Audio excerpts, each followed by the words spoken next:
LGBT plus disability and me.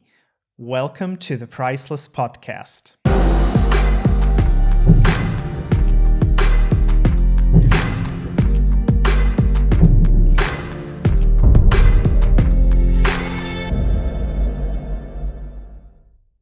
Welcome everyone, my name is Michael Sechen and I'm your host. The Priceless Podcast is made in partnership with the European Forum of LGBT Christian Groups. It is part of the Let Us Be Heard series, which is partially funded by HMS. Subscribe, like, comment, share with people you think might like this podcast or need this podcast, or maybe it could help them in any way. And now is the time to get to our guest. And of course, we have a new guest, and she is from Scotland. Her name is Sian Jones. So thanks, Mihai. So as you say, I live in Scotland and I work in Scotland as a psychologist at the university. And I live in a town called Musselburgh in Scotland with my fiance Carol Shepherd, and I live with a 16-year-old cat called Booba. So I'm also a crazy cat lady. My pronouns are she, her, and I identify as lesbian and also as disabled. I think accepting the disability came first. So obviously I became aware of that at a much younger age. Maybe I was 3 or 4 years old. I started realizing that my hand didn't work in quite the same way. I have what's called cerebral palsy. So my right side of my body doesn't work as well as my left side of my body. I have something called hemiplegia. I think I accepted that and all the emotional baggage that goes with that a lot sooner than I accepted my sexual orientation, which I only really accepted within the past 5 or 6 years. I just desperately, as a child, wanted to be the same as everybody else, want to be normal. And I spent my entire childhood in that I want to be normal stage of being. Whereas I kind of suppressed and repressed any kind of awareness of sexuality until I was in my early 30s. From this very, very early age, I was told that, your parents went to church. Both my parents went to church, and they prayed very hard when I was born. And that's the reason why your disability isn't as bad as it could be. And you should be really, really grateful that it's not as bad as it could be. And that's because of all the prayers that we did. I had this kind of, the more you pray, the less disabled you will be kind of message coming through from adults around me, not just my parents, but adults around me when I was very, very young. Yeah, the message very much was lack of disability healing comes from prayer, and the more you pray, the better things will be. And that doesn't make sense. The message I had when I was very young was actually you're not whole, and you need to pray for wholeness, and you need to be healed of this. When people think of disability, they kind of hush up and don't talk about it. And the same with sexuality in the churches. We have this creed that says this, and we won't talk about it. And that was just the way it was, I guess. So I don't think it did me many favors emotionally. I think there's a challenge of intersectionality there, by which I mean that within disabled spaces, a lot of the time, LGBT identities aren't discussed. And then within LGBT spaces, disability isn't so likely to be discussed. And you're kind of in the middle in this identity where one will affect the other, and they can compound each other because they're both fundamentally about bodies and the way that theology deals with bodies in different ways, but they rarely come together. People think if you're disabled, then you're incapable of doing walking or movement or something like that, and thinking about physical disability, and therefore you're incapable of X, Y, and Z as well. Another misconception is that disabled people don't want to talk about being disabled. Not that you have the right to ask disabled people intimate medical questions about themselves, but that there is a conversation to be had, and there is a conversation that needs to be had around disability, particularly disability in churches and in faith circles. So have conversations around disability quite deliberately within faith circles, and make sure that people who are disabled across a wide spectrum of disabilities are there at the table and are offering a voice and have a voice at that table. And I think quite deliberately opening the conversations and having those conversations is probably the way forward, because you'll then discover things that maybe you didn't know. Not being afraid to ask what people's needs are, but not asking for information that you don't need.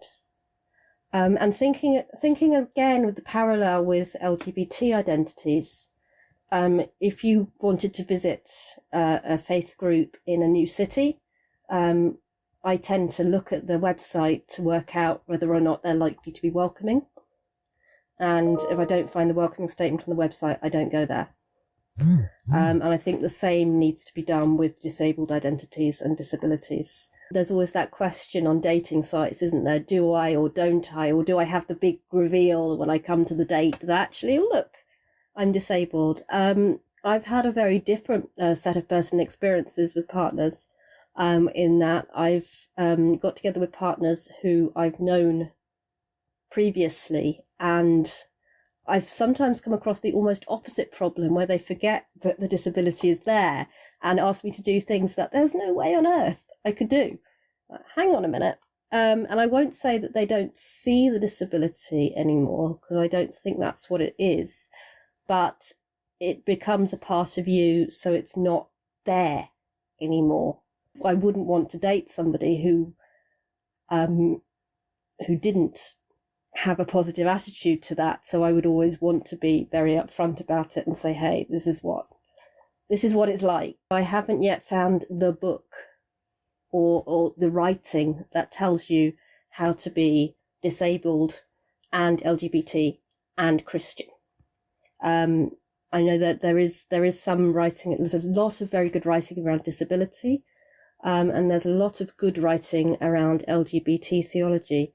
And I would point people towards those sources with the health warning that just because the writing around disability and the theology around disability is helpful, you'll need to go somewhere else for the theology around LGBT. One of the most helpful things that was said to me was one of the Teze brothers. So when you go to Teze, the brothers hang back after the evening service, and the bit that they say that they like the most is speaking to pilgrims who come to Teze. And I was speaking to a brother, and he said, God sees the struggle. And that's just 4 words. And that really helped me. It was 4 or 5 years ago now, but that really helped me at the time, and it still helps me now. It's really important to ask. If you're unsure, ask, what can I do to help you access this? If you can see that somebody's not going to be able to access something, but if they say no, that's okay, I can do it, then that's okay. And if you make a mistake, if you use a word that's incorrect, or a word that they don't like, and they say, actually, I don't really like you using that word, or actually, I'd rather you didn't ask me that, then say sorry and move on. What I can't do is speak for every disabled person either listening to this podcast or in existence.